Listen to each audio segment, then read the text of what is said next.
Each and every Monday is $9 Monday at WagerTalk.com.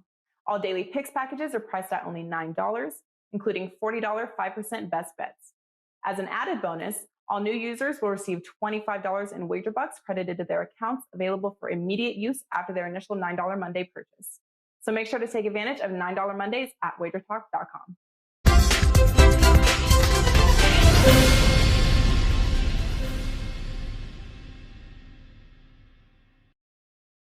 All right, guys, welcome in on this Monday. Looks to be just about the last week of the regular season here at the NBA Tip-Off Show, powered by WagerTalk.com.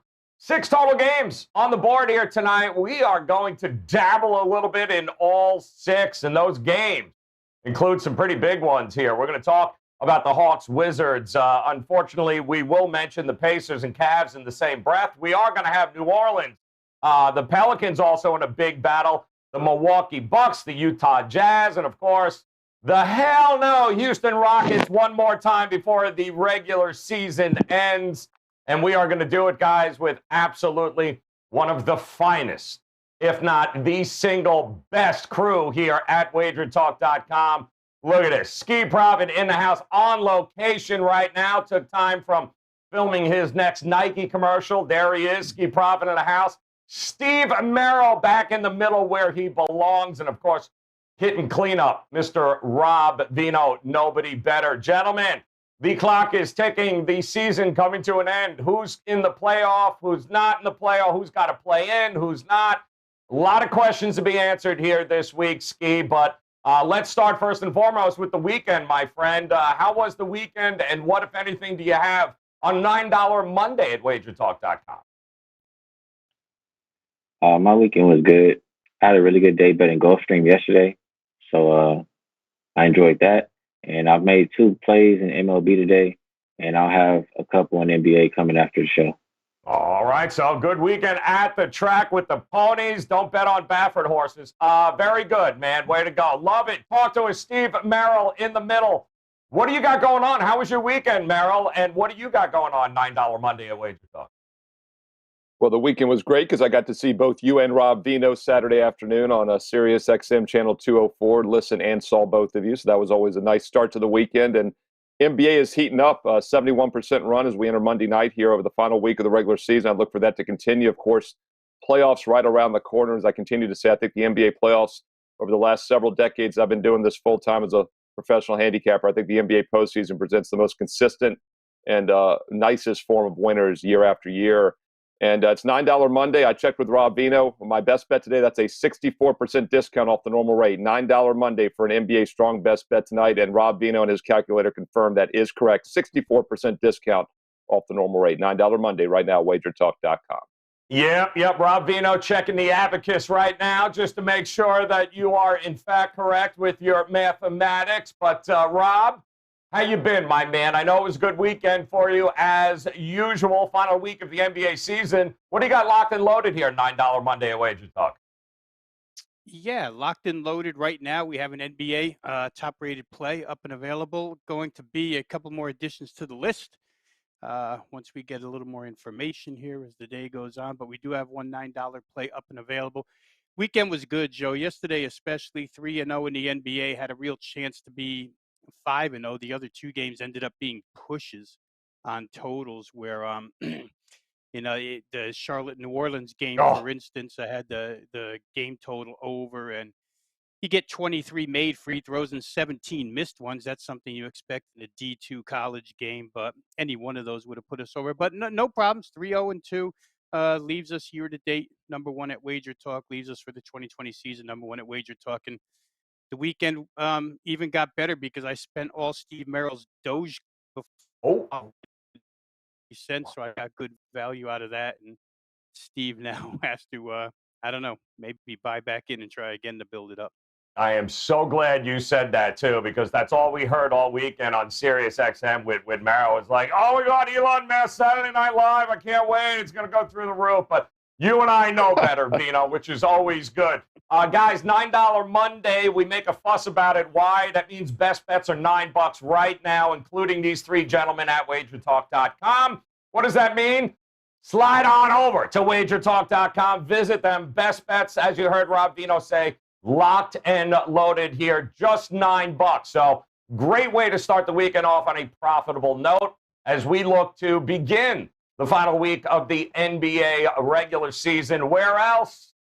With our contrarian game of the day. Coming up again, now it's back-to-back sweeps for our contrarian plays now here as we went undefeated last couple of weeks with these games. So making a big push here at the end of the season for our contrarian plays. And to me, one of the better games on the board here tonight is going to be the Wizards taking on the Atlanta Hawks. And I can tell you this right now, no Bradley Beal means the public and some folks really do love themselves, the Atlanta Hawks at home, as they opened up 6.5 favorites, now 8, and continues to rise in that direction. So, Ski, let me ask you a question. Do you agree with the line move towards Atlanta, as big as that has been, and do you find any value going the other way, possibly, with the Washington Wizards on the road?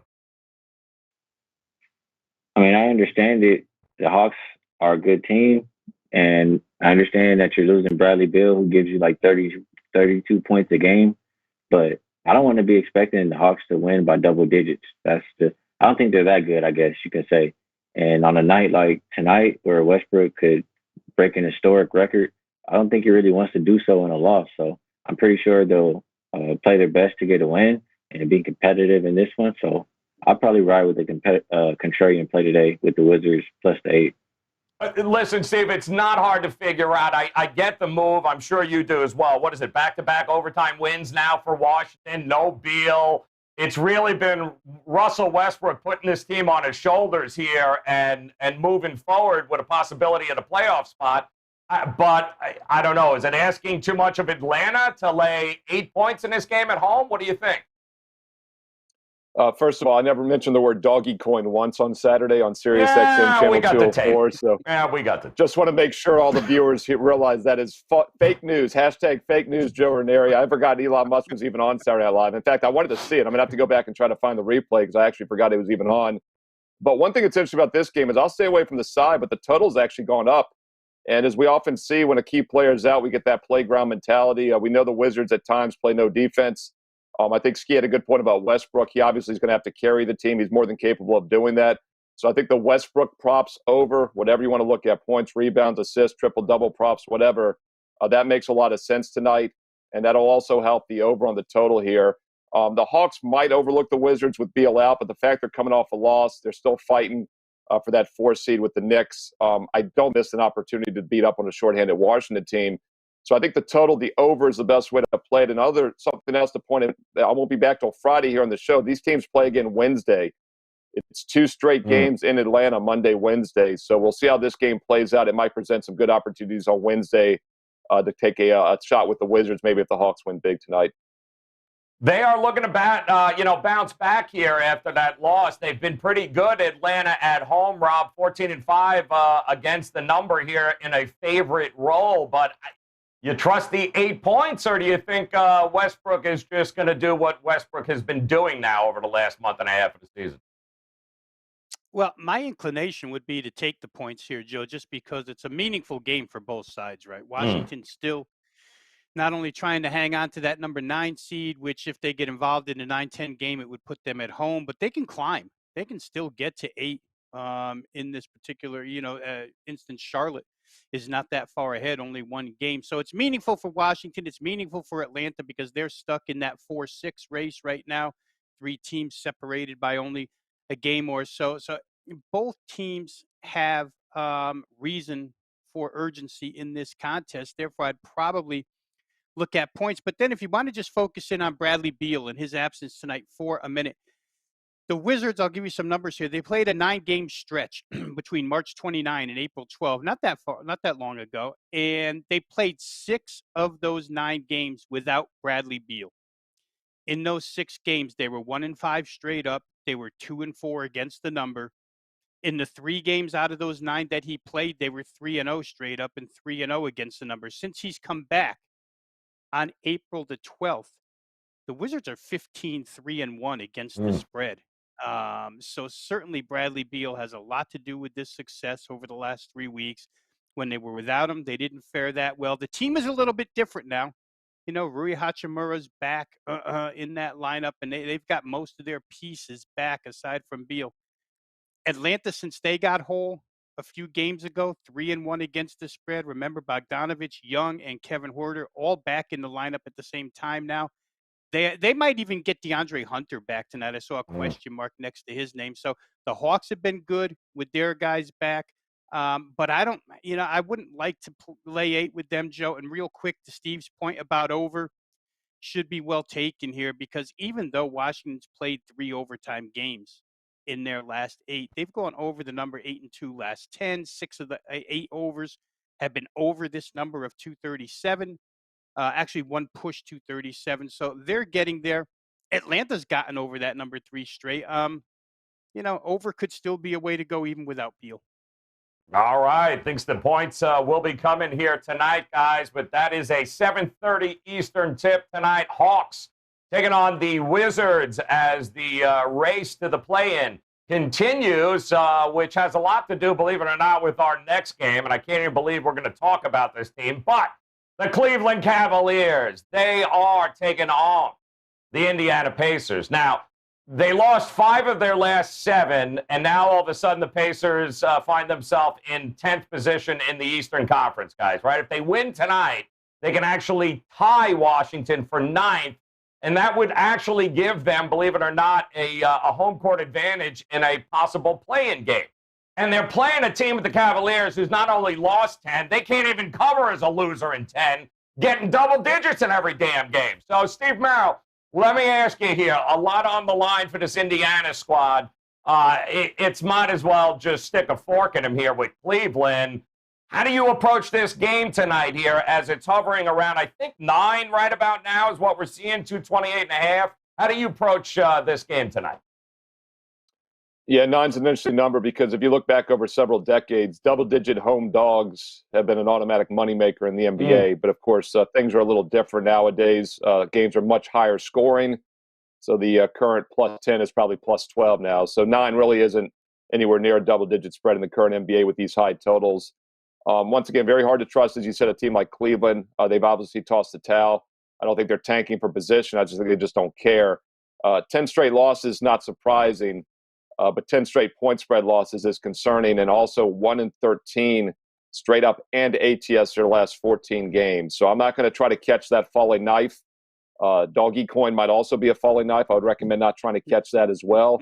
And the Cleveland Cavaliers, that one game they almost had a chance was that Phoenix game about a week ago. 12.5-point dog. It's tied at the end of regulation, and they still failed to cover in overtime, getting outscored 20-4. Not surprising. Since then, they come back and lose by 36, 20, and 27. So, 9 is not enough, even with Rob Vino's money, to get me on the Cleveland Cavaliers in this game. It'd be pass or nothing. And maybe I like that playground mentality again here. I think the over is probably the safest way to play it.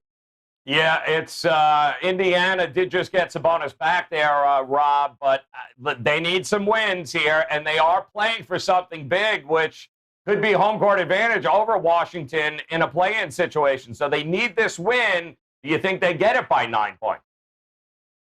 Well, they should. I think, Joe, real quick here, since we last ripped Indiana after they lost to Sacramento last week, and it looked like, there was a mutiny against the coach, they've come back with 2 pretty strong performances, right? 133-126 win against the Hawks. That was unexpected. And then they take Washington overtime, 133-132. A couple of things here. I would talk more from the total than the side, though. Cleveland's starting 5 tonight without Kevin Love, Dean Wade, Isaac Okoro, Jared Allen, Damian Dotson, most likely, and Colin Sexton. And then there's a 3-man bench. That's it. They're in a back-to-back situation. You go to look at who played last night, and you see that there's a 3-man bench here, which includes 38-year-old Anderson Varejao, who's been around forever. I just don't see, the pace that Indiana plays. I don't see Cleveland keeping up forever, which means that 9 could look small by the end of the game. I think total can be very important here too, Joe. Cleveland, despite the fact that they haven't always put up a lot of points, boy, they're giving them up in bushels lately. I know Ski likes to look at last 5, and if we just narrow it down to maybe last 5, last 6, how about these numbers? The Cavs for the game, full game, they've allowed 122 or more in 5 of their last 6. If you go to first half, they've allowed 67 or more in 4 of their last 5 first half. These numbers are kept down because of the fact that they came down because Kevin Love is not involved. I don't think it makes much of a difference with the pace Indiana plays. Indiana may get Brogdon back tonight, which would help even more. I think first half over. I think Indiana full game. There's a lot of ways to go here, but I think first half over might be a real good way to go because Cleveland should be able to show energy first half off the back-to-back, and then that short bench and stuff shows up second half here. So I might look at it 2 different ways, side and total. First half total, full game Indiana. Love that. All right, Ski, we're looking at an Indiana Pacers team who's covered 18 times in 33 road games this season. It's not quite double digits, man, but does this have blowout written all over it to you? I don't know how Steve wiggled out of that Switzerland right there. In this game for me, I look at Indiana and I really, really don't want to bet them. It's just not something I want to do to win by margin. But Cleveland, they've been that terrible. They haven't covered in forever. They lost their last 6 by like 16 points per game. So I can understand why people would look towards Indiana. I agree with Rob on the total. I think there's points to be had. I mean, Pacers continue to play fast no matter who's in the lineup for them, whether Brogdon's in or out. As long as Turner's out, they're not playing any defense. They're going to play up tempo. So I like points in this one. He may have a point about the first half before Cleveland gets tired, etc. But I like the game over. I like some points happening in this one here. Merrill, did you Switzerland us and we missed it, or did you actually land on the side there? I said over. I said I'd lean towards the over, so I definitely did not. Okay, all right. I think it was your doggy coin that money, screwed so that's them probably all a up. slight lean on Indy too. Yeah. But it's the over Doge. It's Doge, not doggy. Okay, it's I know French, it is. damn it. I know right, it is. Here we I'm go. just proving I didn't talk about it. Moving on. I can't even pronounce it. Moving on to New Orleans, taking on Memphis here tonight. Pelicans, this game, great win last night. They're doing it, of course, without Brandon Ingram and Zion. They've got, they're going to be having their hands full here tonight as the Grizzlies open up 9.5. I am seeing pretty much 9.5, maybe even a 9 or so. No, pretty much 9.5 across the board. 229.5 as the total continues to rise here, Rob Vino. It's been, I can't say I'm impressed with the Pelicans and what they've done the minute they've lost Ingram and Zion here. They actually figured out how to play a little defense. And they're doing what they got to do here towards the finish line, trying to cross. Do they have enough in the tank here tonight, though, to be able to get it done against Memphis? I'm not sure. They have more in the tank than the Cleveland team that we just talked about because New Orleans has a little bit deeper bench. And they can probably go, when you examine what New Orleans can roll out there 1 through 9, even without the players that they're without, Zion, Brandon Ingram, Steven Adams, Jason Hart, even without those guys, they still have 8 capable players. They showed it last night in Charlotte, how much they can bring to the table here. I mean, they have to bring it to the table here. They're about a game and a half out of the final playoff slot, so they're obviously pushing as hard as they can. They showed that last night. I think the same way about this game as I thought about the previous game we talked about. I just think that points are going to be in play here. Listen, without Steven Adams, Jackson Hayes is nice as a center for New Orleans, but he's certainly more adept at the offensive end than the defensive end, physicality-wise. So you lose that defensive presence of Steven Adams here, which helps Memphis. Memphis pretty whole here at this point. Grayson Allen, the only guy missing. I'd expect tempo because Memphis knows New Orleans is in off a back-to-back. I'd expect tempo because New Orleans never slows down either. So the points are going to be available here. Again, first half could be a way to go. Full game could be a way to go, but I'll take the same approach as I took in the game before. Memphis, New Orleans over that. I think it's like 116.5, 117, the same exact number we just talked about in the Cleveland game. And I think you'll get the same result. I think you'll get an over first half. All right, like in the over in the first half. How about it, Ski? It's an interesting spot for both of these teams here. Is it just a matter of, defense be damned, let's score as many points as we can here tonight? Yeah, I think it's a tough spot for New Orleans. We talked about ththese teams continue to step up, in situation. Was it Steve? I thought you said Steve. It was Ski, but Steve, go ahead. I mean, you started, so go ahead. That's not I know it's your first time. It's not like you haven't done this 300 times already, but this is the order we go in. It was Ski. You heard Steve. It's because of the Doge coin is the problem right now. But go ahead, Steve. What were you saying? Go ahead. Yeah, it's funny. There's been about 20 times this season where I didn't know if you said Ski or Steve, so I usually wait to see the box. I've been right on the other 19. This time I could have sworn I heard the V, and I didn't even look at the box, and then I saw Ski Profit. I was like, man, I'm looking good today, and I realized it was Ski. But I'll just quickly talk about this one then. I'll look at the side. I'm not going to have Ski call me out on this one. I like Memphis. I think it's a bad spot for New Orleans. I talk about how teams step up with shorthanded, and we've seen it all season. New Orleans has done that the first 2 games without Zion. They've gone 2-0 against the spread, 1-1 with a 2-point win and a 2-point loss. But keep in mind, guys, they had 2 full days off after losing them after the Golden State game to play Philly. Had a day off to play Charlotte. Now they have no rest. 3rd game in 3 different cities in 4 nights without rest. I think this is when they have a tough outing. And Memphis has plenty of motivation to bring their A game tonight. Currently about a game and a half ahead of San Antonio for the 10 spot, but they're only a half a game behind Golden State for that very important 8 spot, where you only have to win once versus twice. So I think it's a good spot for the Memphis Grizzlies. And I'll kick it to Ski Profit, my good-looking brother from another mother. Come on, Steve. Steve Profit. Steve.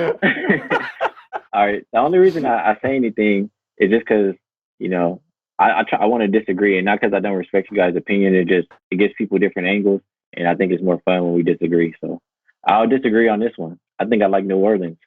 And the reason I'll look towards New Orleans is just because, for one, Memphis hasn't been playing well. You have New Orleans, who has covered 6 of their last 7 games. They've covered their last 3 without Ingram and without Zion. And they're only a game and a half out of the play-in spot. So I think they have plenty of motivation to play. And I don't think Memphis should be expected to win by double digits. So I think that's too many points. And I would side with the Pelicans. All right, so we got a little split decision there. Very good. I think we figured out whose name is what, too, which is always important. Let's move on. Game number 4 here, guys. Let's see where we go. Oh, the Bucks. There we go. We'll go with the Bucks and the Spurs here tonight. Opens up 7.5. I'm seeing 7s pretty much across the board now. I am seeing the total right around where it opened, at 233.5 mark here. And Ski Profit, Mr. Profit, Ski. We're going to start with you, my friend. Talk to me here about the Bucks and Spurs. I don't know what to make of this Spurs team anymore. What about you? What do you like in this spot? Yeah, Joe, I agree. I think this is a good game. Oh, for Christ's sakes. Jeez. Nah, Steve likes to play. You already knew that was this one, the Bucks, oh, man, all year long, when the spread is -8 or higher, they cover. When it's less than, they don't. Yeah. And it's because of the competition level. Now, Spurs aren't great, but right now they're in the play-in tournament, and I think you're going to at least get effort and motivation from the Spurs side, because they have 4 tough games. Mm-hmm. Like, they can't afford to play any of them like it's not their last, really. So I expect a really good game from the Spurs, and I'll probably look their way in this one. Steve Merrill. Merrill in the middle of the Merrill. You got a team here with the Spurs who have been absolutely atrocious at home this year. 13 of 33? Not good, my man. But like Ski said, they got to have wins. They're running out of games. They need to get. Can they get it done here at home against the Bucks? See, I've got you confused now, Joe. My mission's accomplished for the day. I can just pull a Costanza and leave on a high note now because I'm happy. But I heard the word profit, so I thought it was Steve again. I just assumed. But I'm going to agree with Ski, so we're going to keep it short and sweet here. I like San Antonio in this game. You got to be careful with these must-win situations like this during the NFL season, every sport. Teams aren't in must situations if they're good enough to win when they had to, and that's the Spurs. They're barely hanging on to that 10th seed, and they are, 1-6 straight up their last 7. but more of a flat spot for Milwaukee. So I know San Antonio is going to try. That might not be good enough on a normal night against Milwaukee. I don't think this will be a normal night for the Bucks. They just played the Rockets. Yes, they had 2 days off. Yes, they only have Orlando on deck. But after 5 straight wins, I'll take a shot here with San Antonio tonight to bring their A game, and for Milwaukee to maybe have their C game. All right, Rob. Well, I don't know. It's going to take. What's it going to take for the Spurs to do something they really didn't do a hell of a lot this year, which is actually compete and win at home? What do you think is going to happen here tonight? Well, as much as situationally, I'd like to sit here and say Spurs, the fundamentals are so stacked against San Antonio in this game. First of all, their interior defense is horrid, and Milwaukee scores a ton of points in the paint. So that's one thing against the San Antonio Spurs here. The other thing is their 3-point field goal shooting. Now, we heard Greg Popovich again pop off over the weekend about he dislikes the way the game has changed because there's so much 3-point advantage. His team in their last 4 games has gone cold. It's not a great 3-point shooting team to begin with. It's not one that necessarily hunts 3-pointers either. They play much more mid-range. Obviously, their best player, DeMar DeRozan, is a mid-range guy, but in the last 4 games, they've shot 30.4% or less. 30.4 was the high point from 3-point range, as opposed to Milwaukee, who shoots lights out from 3-point range. Another disadvantage for the Spurs here. I'll say this about the Bucks in their last 2 games that were, non-covers, but they came off a 2-game set against Brooklyn where they gave as much as they had to give, and they won both of those games. They were very important to the Bucks, who seek one of those top 2 spots in the Eastern Conference because home floor means so much to them. So they come off of the 2 Brooklyn games, and immediately in a back-to-back, they have to play the Wizards. They barely escape with a 1-point win, but it's understandable. Wizards are playing very, very good basketball right now. And then in a sigh of relief game, they play the Houston Rockets and just roll out the balls and win 141-133. The 2 days of rest here probably helped Milwaukee quite a bit. I don't know how San Antonio is going to react here. You should be able to say that they're playing for something. They'll play hard, but I don't know if hard is good enough, Joe, because Milwaukee's going to play hard as well. They're still in that battle, as I mentioned, with Brooklyn for the 2 seed. And like I say, home floor means something to the Bucks. So don't really know that I could lean to the Spurs here. I'd probably have to go Milwaukee Bucks just because of the fundamental advantages and the fact that they've had a couple days off now. Pretty stagnant across in the marketplace, too, here with this game. So not a lot of movement one way or the other. That'll be 8:30 tip-off in San Antonio Eastern time here tonight, guys. We got one more game to break down before we get to our overtime. Of course, that game also going to be pretty good. How about the Golden State Warriors taking on the Utah Jazz? Now, it's interesting. We got no Donovan Mitchell, no Mike Conley, right? Mitchell has missed 12 games in a row. Conley's been out for at least the last 7, and they're still 8-4 here, Merrill. The Jazz have actually managed to put it together, but do you want to get, without your full complement of players, you really want to get in front of the Steph Curry train here? The number is 2. It's still 2. It's 225.5. I don't know. Do you want to get in front of anything to do with Steph Curry and Golden State as they try to make it to the playoffs here? Yeah, I mean, the other concern, too, is Utah's been a much weaker road team this year. They're just a mere 19-14 on the road, which normally is a pretty good road record, but that's compared to 31-4 at home. Tremendous difference. And they're actually a losing point spread team on the road. Even after that incredible, 17-2 point spread run earlier this season, they're just 39-29 overall now this year and just 16-17 on the road. That works out to 23-12 at home. So you can see a huge home-road dichotomy. Makes a lot of sense. They've got the altitude. It's one of the strongest home courts, even without fans.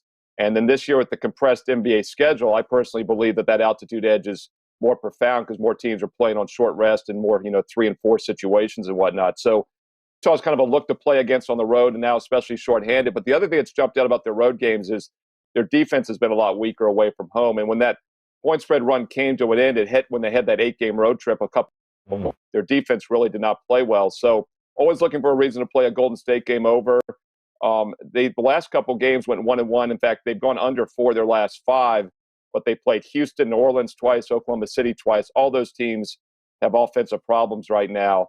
So I think tonight we see an over in this game. That's the best way to play this. It's around 228, I believe, last I checked. Ski, what do you Actually, do? I'm sorry, down to 225.5. 225.5, yeah. Went down to 225.5. Yeah, it's gone down to quite a few, which I don't quite agree with. Which is a bit of a head scratcher there too. But what do you think, Ski? Current four, they got to be running out of gas, if not rotational players here with no Conley and no Donovan Mitchell. This is a tough spot for Utah. What do you think?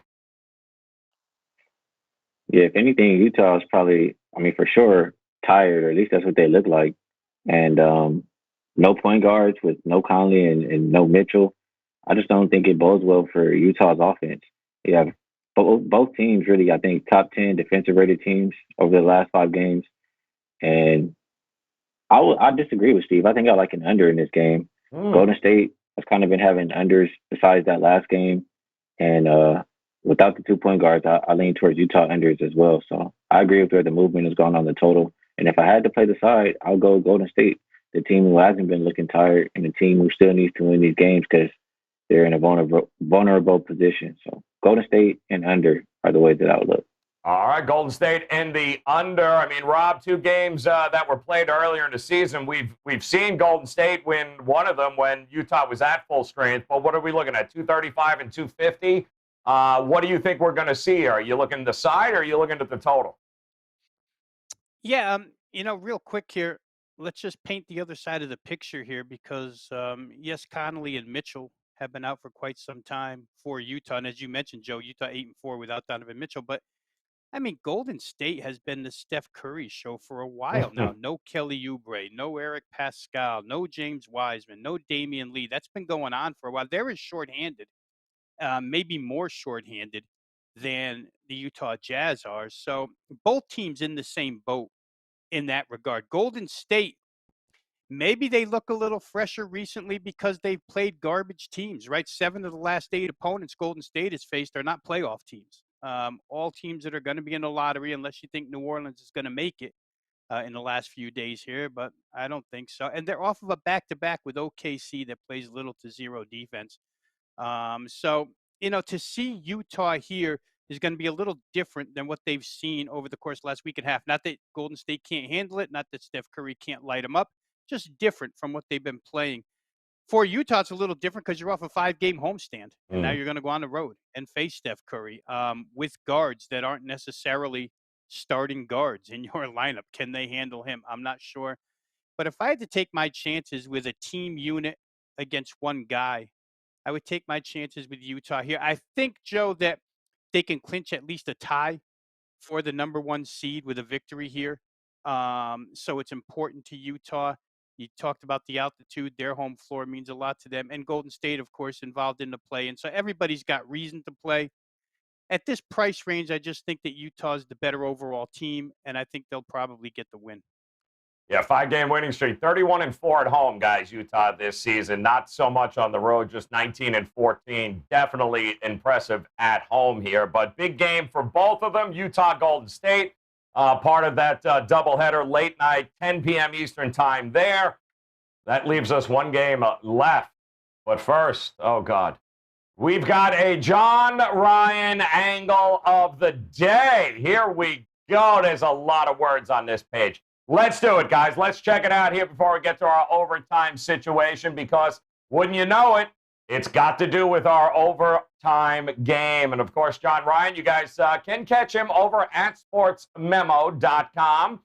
John says, guys, our betting angle needs, we need to bet the over and the home team. And if you can do that, it's posted if that home team, has posted an assist to turnovers ratio of at least 2.5, which is considered elite level, and they've done it in 3 consecutive games. And then the opponent, season to date, assist to turnover average is below 2, not elite. Well, that's 19-6-1 over 76% winning the last 3 years. 18-8-2 against the number at home, which means we want to bet the over in the Trailblazers versus the Rockets matchup. And by the way, the over 59-28-3, 68% in games with a 235 plus total this season, guys. That is an interesting number. So Rob Vino, let me come to you here as we take a look at our overtime game, Rockets, Trailblazers. No Carmelo Anthony. I don't know if that's going to change your mind at all. But it opened up at 238.5. It's hovering right around that number here.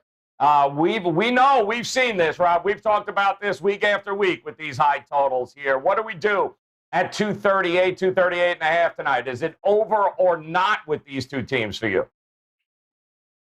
I think it is over or not. And I say that just because of the recent results of the Houston Rockets. And let me just real quick, Joe, let me read to you guys the 5 guys who started in their most recent games. Anthony Lamb, Jayshawn Tate, Kenyon Martin Jr., Daquan Jeffries, DJ Augustine. Augustine's 33 years old. The rest of these guys are very, very young. And they've been shooting threes like crazy. The last 3 games, the Rockets have played 51, 53, and 45 three-pointers have been launched. It's back to the days of when Daryl Morey was there. They're just running. They're gunning. I don't think opponents are taking them real serious because of the people they're putting on the floor. Now, tonight, there's a chance you get Christian Wood back. I see the question mark next to his name, but I wouldn't trust it. Even if he plays, it would just help scoring even more. This team cannot defend. They're 6'7" and under. Portland should be able to have a field day in the paint here, no matter who, whether it's Jurkic or Enes Kanter. I know Portland's been playing a little better defense as of late, guys, but I would say this. They're probably going to score 10, 12, 15 points above their average against this team tonight because everybody has. And Houston makes enough threes lately to get themselves to like 116 against Utah the other night in a game that hit 240. So for me, it would have to be over, Joe. Everything's pointing that way. Portland will get theirs, even if they rest their guys. And Portland's in a situation, I wanted to bring this up real quick because remember last year when Portland got to the Lakers series in the playoffs, we talked an awful lot about how hard they had to extend themselves just to get there. And then in that series, they would probably collapse from fatigue, which they did. But now, in a game like this, they're in a position where they can come out, blow the team out first half, and rest their guys second half. And Portland is deep enough 6 through 10 to continue scoring. So I think this game has to be played over or not played at all. It's always been the case here with Houston. The fourth quarter, how the fourth quarter goes, Ski, will determine whether or not we're going to go over because Houston's usually playing the backups by the time the fourth quarter comes. So how much does that team want to play? How much do they want to score? It's a crapshoot here. It's almost, I don't know, maybe first half look at that situation in this, or do you think full game is the way to go, over or not? You got me nervous now. I wasn't sure. No, it's all you, man. See, look at Merrill's already killed you. Yeah. From now on, he's Merrill. You're Ski. Go ahead. You got it. All right, cool. So I agree for the most part, and I like what you said, Joe. Like, this could easily be a blowout game and rest the starters in the second half. So why not just cut it in half and take the first half over? Both teams have been trending full game over the last 2 weeks, and I can understand how Portland scores a boatload of points. So I like that first half look. That's the way that I would go in this one. Looking first half. I mean, Merrill, it's the fourth quarter. It really going to come down to what happens in the fourth and who the hell is playing for Portland. How do you approach this game tonight? Over or not? Well, Rob mentioned how, Houston in the threes. Both teams take a high number of threes on the season, and both teams have bad three-point defenses. So that automatically kind of gets you looking at the over. And, of course, college basketball, the three-point variance is the biggest factor in all sports, in my opinion, now. But it applies to the NBA as well. And three-point shooting really will probably make or break if this one gets over or not. But the over is the only way I would play it. And, yes, on under their last 2, but the previous 6 games before that all totaled at least 237 or more combined points. Wow. This one's sitting at 238. So I don't think it's that pricey. I mean, we saw that game, that Indiana Wizards game, close 250 Saturday. We've seen a lot of games in the 240 range. So I think we can definitely get into the 240s with this matchup. Pure overs for Houston for me on the way out. These teams that have nothing to play for, all they want to do is play playground basketball, pad their stats. We're seeing that with the Rockets. 3 straight overs. They've only gone under in one of their last 6 games against the line. So the question just becomes, can the opponent help get it over? And Portland definitely has the makings of a high-scoring over team. So over 238 makes a lot of sense in this one. I don't think it's too pricey. Yeah, I mean, Rockets usually score more in the second half and give up less, but a lot of that has to do with the fact that they're playing guys who are sitting in Section 303 at that point. So it'll be interesting to see. Also, second half total will be interesting to keep an eye out, guys, depending on how big a blowout, if this is a blowout in the first half. So a lot of different ways to approach that game tonight. That leaves us with figuring out what are the buzzer beater best bets for these guys. We covered all 6 games for you guys. That means we got to dive in and figure out which way they are going, and we'll do the buzzer beater best bets in just a second. But let me remind you, $9 Monday at WagerTalk.com. What does that mean? Well, their plays locked and loaded. Best bets tonight at WagerTalk.com. Just $9. Love $9 Monday. Guys, take advantage of it. Head to Ski's page. Head to Steve Merrill's page. Make sure you head to Rob Vino's page. Grab their plays tonight. Best bets, $9 right now at WagerTalk.com. All right, Ski Profit. Ski. 60 seconds, Ski. On the clock, Ski. It's all you, Ski. 60 seconds. Where are you going, man? Where are you going? Buzzer beater, best bet tonight. All right, now we loud and clear. I'm going to pick this game. I like a couple games, but I'm going to pick this one simply, like I said earlier, because I like to disagree just to get a different angle. But I might play this one. I'm really close to playing it. Washington and Atlanta. I like this game to go under. Only thing that I don't like is Westbrook, his big night. But outside of that, I look at it, 4 out of the last 5 without Bill have gone under for Washington. I look at the Atlanta side. They've been extremely hot lately. Like, they've been shooting over 40% from 3 the past few games, 50-something%, 60-something% from the field. Like, I think there's some regression to that for Atlanta. And I just think that they can get under this 237 number. So that's where I'll go. I'll leave time on the clock today. All right. I love it, man. I'm with you. I'm kind of leaning to the under there. I think they're going to let Westbrook have his game, and then who else is going to beat you on that team? Interesting enough there. All right, Merrill, 60 seconds on the clock. You are in the middle. Make it count, my friend. Where are you going tonight? Yeah, several things. First of all, I know you would never let me go first in the best bet segment for good reason, so I was not going to that one, and I don't think Ski was either. Second of all, Dogecoin will go to 0 at some point, so if you are buying it now, you better have an exit strategy. That's my advice on that. And I like the over in that Houston. That is a bonus free play because I'm in a giving mood today. So I think the top total is that over 238. I like that John Ryan's angle agrees with that as well. But the best bet for the show here, by the way, I do have a strong side selection at WagerTalk.com, $9 Monday. But the other side I was close to use as a free play is the Memphis Grizzlies here. You know, I know New Orleans is playing well, shorthanded, but they're off that wins now. Now it's a no-rest situation. Third city in 4 nights, no rest, shorthanded. I think this is when they hit the wall. And it's also a double revenge spot for the Grizzlies. They lost by 9, and they lost by 31 earlier. Williams, Ingram, and Adams had over 60 combined in both of those games. I think they're going to miss them big time tonight. Memphis Grizzlies minus 9.5. And Rob Vino did not see my sports pager Friday, so I'll show it one more time. Oh, he busted out the pager, Rob Vino. He busted out the pager for you. So, all right, let's do it here, Vino, as I know you know what that pager is. So talk to me, my man. 60 seconds on the clock. Where are you going here tonight? Yeah, I'm glad Steve didn't hog it and he just made it a slight best bet, because my best bet is Houston-Washington over the number, or excuse me, Houston-Portland over the number here, 238. Listen, for the reasons I mentioned earlier and for some more, Houston defensively has been a sieve. They're allowing 52% field goal shooting or better in 4 straight, 6 of their last 8. This Portland team is going to capitalize early. I would say this, guys, the last 3 Houston games in the first half have shown 126 or better. So first half total over is as good a play. If you wind up with 126 or better at the end of the first half and you only need $113 to get yourselves the total in the second half, you're going to be in pretty good shape here. That backup unit for Portland really isn't the guys who sit in section 300. Their second unit is good and they can score. Even without Carmelo, I think they're going to be just fine. I could see Portland getting to 130. People with Portland team total would work too. Give me that game over as a best bet. All right, I'm glad you didn't hog it there. Oh, I don't know what happened to Merrill. Look at that. So once again, guys, we do want to take a look at our He's so We're- cuddly, Daryl. Let's take a look at the at our friends from the Gold Sheet who have I the want to reach best out bet. and pet him.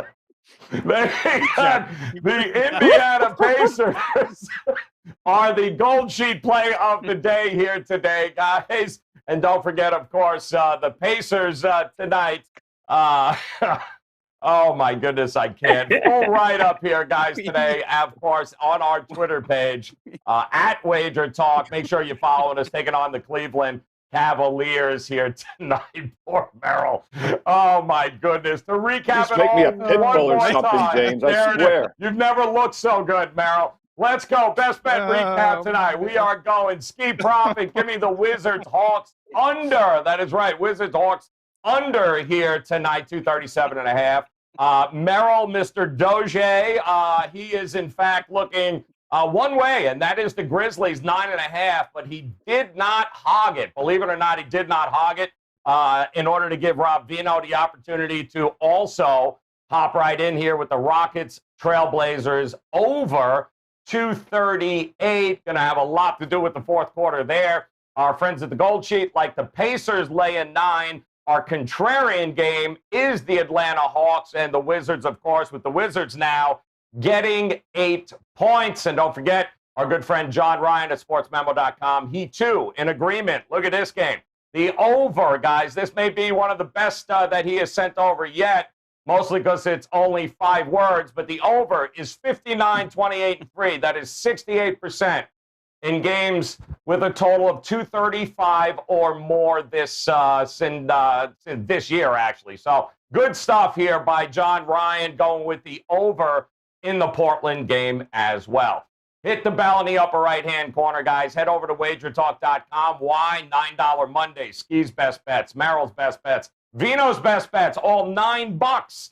Get over there. Plenty of action here on the board tonight. So no reason not to start the week off on a profitable note. And on behalf of Ski Profit, that's Ski Profit, Steve, that's Stevie in the middle, Merrill, and Rob Vino. Guys, thank you so much for hanging out with us. Thank you for tolerating us. But come back and join us again tomorrow. We do it all over again with another edition of the NBA Tip-Off Show. In the meantime, guys, best of luck with your plays. We'll talk to you tomorrow. Have you checked out all the new handicappers at WagerTalk? If not, here's your chance. You can take 50% off your first daily or 3-day all-access purchase at WagerTalk using coupon code TRYWT. Our new roster of experts is 30 deep, covering sports from all around the world, giving you tons of options to choose from. All you have to do to redeem this offer is go to WagerTalk.com, choose a handicapper of your choice, and use coupon code TRYWT at checkout, saving 50% on your first purchase.